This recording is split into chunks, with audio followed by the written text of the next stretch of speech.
नमस्कार। आज बात करते हैं भारत की मिसाइल टेक्नोलॉजी में आई एक जबरदस्त क्रांति की, और इसका नाम है रैमजेट। जरा सोचिए, एक ऐसी मिसाइल जो उड़ने के लिए अपने साथ ऑक्सीजन लेकर नहीं चलती, बल्कि सीधे हवा से ही ले लेती है।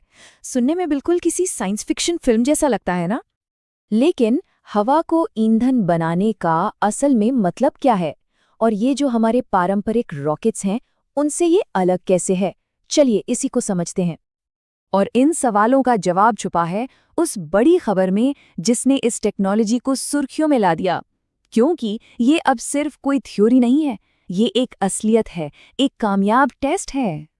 तो खबर ये है कि हमारे defence research and development organisation यानी डीआरडीओ ने एक बहुत ही एडवांस्ड मिसाइल टेक्नोलॉजी का सफलतापूर्वक परीक्षण किया है। और ये कोई छोटा मोटा कदम नहीं, बल्कि इस फील्ड में एक बहुत बड़ी छलांग है। तो टेस्ट किस चीज़ का था? ये था solid fuel ducted ramjet, short में कहीं तो एसएफडीआर टेक्नोलॉजी का। ये 3 फरवरी 2026 को ओडिशा के चांदीपुर रेंज में किया गया, और यही डिटेल्स इस ऐतिहासिक कामयाबी की बुनियाद हैं। चलिए अब थोड़ा और गहराई में उतरते हैं और समझते हैं कि ये टेक्नोलॉजी आखिर है क्या और ये काम कैसे करती है, क्योंकि असली कमाल तो यहीं छिपा है। अगर बिल्कुल आसान भाषा में समझें तो रैमजेट एक ऐसा इंजन है जिसे अपने साथ ऑक्सीजन का टैंक लेके चलने की जरूरत नहीं पड़ती। होता क्या है कि जब ये सुपरसोनिक स्पीड से उड़ता है तो ये आसपास की हवा को ही अंदर खींच लेता है, मतलब हवा से ही सांस लेता है, और फिर उसी ऑक्सीजन का इस्तेमाल अपने फ्यूल को जलाने के लिए करता है। इस फर्क को समझने का एक बहुत अच्छा तरीका है। सोचिए, एक पारंपरिक रॉकेट एक स्कूबा डाइवर की तरह है, जिसे पानी के अंदर जाने के लिए अपनी पीठ पर ऑक्सीजन सिलेंडर लादना पड़ता है। वहीं दूसरी तरफ रैमजेट इंजन एक मैराथन रनर जैसा है, जो दौड़ते हुए आसपास की हवा से ही सांस लेता है। और बस यही एक चीज़, यही डिज़ाइन इसे कहीं ज़्यादा हल्का और एफिशिएंट बना देता है।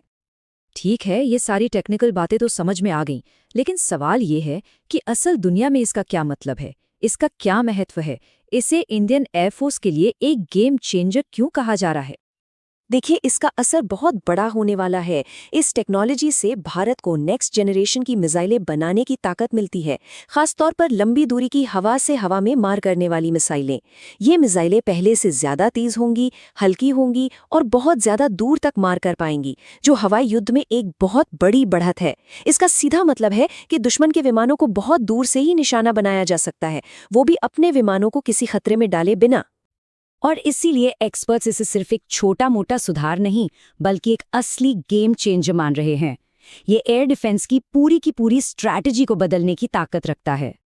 चलिए अब जरा पूरी दुनिया के नक्शे पर देखते हैं, इस कामयाबी ने भारत को ग्लोबल स्टेज पर कहाँ लाकर खड़ा कर दिया है।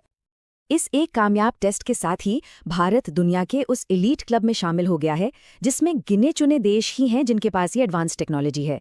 ये टेक्नोलॉजी में मास्टरी की तरफ एक वाकई बहुत ऊंची छलांग है।